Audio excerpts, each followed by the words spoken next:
L'information de ce vendredi 22 mars, près de chez vous. Bienvenue à vous tous. C'est tout de suite une nouvelle édition, l'actualité locale notamment sur le littoral.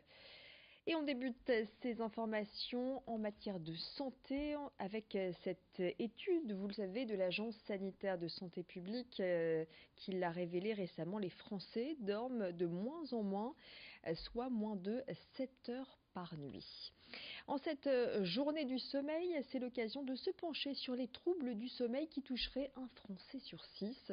Autre chiffre, 73% de la population se dit réveillée au moins une fois par nuit.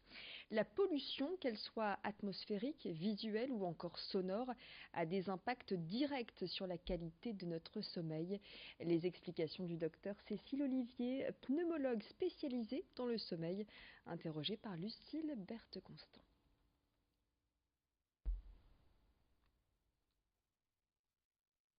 Je vous propose tout de suite d'écouter. Alors, il y a la pollution donc urbaine et il y a aussi la pollution intérieure, donc il ne faut pas méconnaître, notamment liée au chauffage.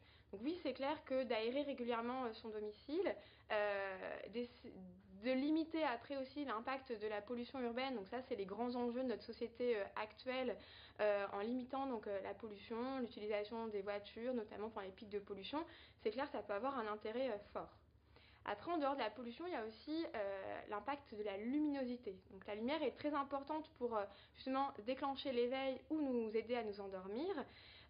Et on sait notamment que la lumière bleue, donc la lumière des écrans, de téléphone, d'ordinateur, peut retarder l'endormissement. Alors le soir, il faut dormir dans une chambre noire, donc il faut qu'il y ait soit des volets, soit des rideaux. S'exposer à la lumière donc en début de journée, ne plus s'exposer les écrans au moins 1 heure avant l'endormissement et bien aérer son domicile tous les jours. Et on va rester dans le domaine de la santé car jusqu'au 26 mai, les parcours du cœur vont sillonner plus de 500 communes de notre région en faisant étape dans les établissements scolaires. Un rendez-vous qui fédère les acteurs de la santé, du sport et de l'éducation. Le but, donner envie, notamment aux plus jeunes, de pratiquer une activité physique, voire sportive. L'occasion de rappeler que le manque d'activité physique et la sédentarité réduisent notre capital santé et les jeunes sont les principaux touchés. Le conseil de Luc Michel Gore, le coordinateur des parcours du cœur, c'est de pratiquer 30 minutes d'activité physique chaque jour pour rester en bonne santé. Le détail au micro de Rémi Desremaux.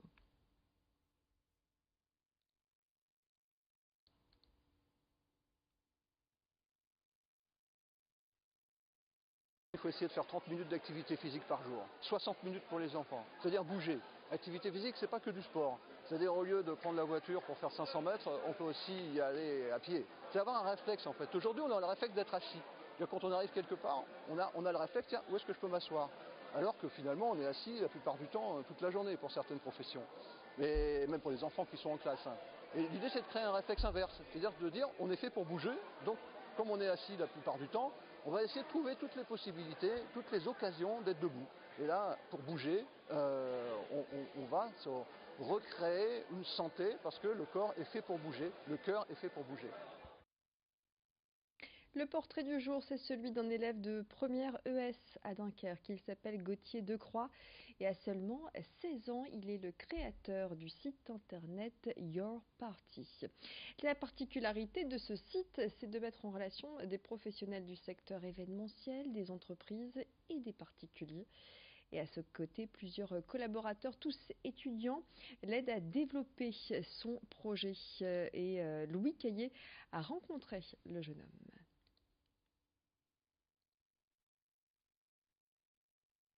C'est en souhaitant louer du matériel pour une soirée que Gauthier, alors collégien et DJ, a eu l'idée de lancer une plateforme mettant en relation des professionnels de l'événementiel et des entreprises. Dès ses 14 ans, il nourrit cette idée aidé de ses parents.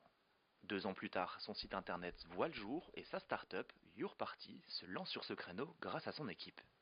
Seul, j'ai dessiné le site, j'ai fait le business plan, j'ai commencé à chercher des fonds. Et avec eux, en fait, on a construit toute la stratégie sur le fait de démarcher les prestataires. Et on commence à se tourner donc, la prospection des futurs clients, mais pour l'instant, notre vrai objectif, c'est de faire venir un maximum de prestataires sur le site et que ce soit des prestataires de qualité.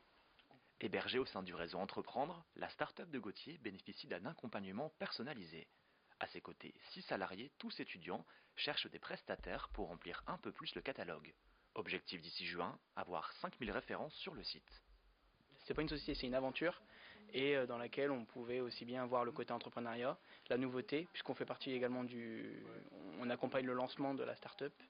C'est pas tous les jours qu'on est dans une start-up et qu'on nous laisse entre guillemets le libre cours à l'imagination et tout ça. Ça dépend si tu passes un festival par étudiant ou pas. Parfois moins que 50 €. Le fait d'être dirigé, chapeauté par un petit jeune, finalement, qu'est-ce que ça te fait? Moi, ça me gêne pas plus que ça, en fait. La discussion, elle vient naturellement et on peut nous donner nos idées à Gauthier et tout. Il est là pour écouter. Donc, c'est pas un souci. Pour générer de l'argent et donc se développer, Yourparty prélève 2% des frais de commission aux clients et 7% aux prestataires. Mais concrètement, comment ça marche? Exemple tout simple, je fais une soirée entre amis, je cherche un DJ. Une fois que je suis sur ta plateforme, comment je fais pour me mettre en relation avec ce dernier? Alors c'est tout simple, vous allez sur rechercher un prestataire, donc tout simplement vous allez choisir la catégorie DJ. Donc après vous allez arriver sur une page où on va vous demander en gros quand va se passer votre événement, le lieu, parce que c'est super important, donc nous ça va vous permettre d'avoir des prestataires près de chez vous. Donc ensuite on va vous poser quelques petites questions techniques, donc par exemple le nombre de personnes, ou encore le type d'événement que vous allez réaliser. Pour l'année 2019, Gauthier et son équipe prévoient d'organiser 1000 événements. D'ici peu, ils souhaitent se tourner vers la Belgique et dans un an et demi, se positionner à l'international. Je me dresse, qui fait que je bosse le lundi, le mardi, le mercredi, le jeudi, le vendredi, de l'aube à l'aube, une partie de la matinée et les vacances, abstinence. Voilà, c'est la fin de cette édition. Dans le prochain quart d'heure, l'information régionale, toujours plus d'infos dans les Hauts-de-France. Et d'ici là, votre bulletin météo. Restez avec nous, l'info continue.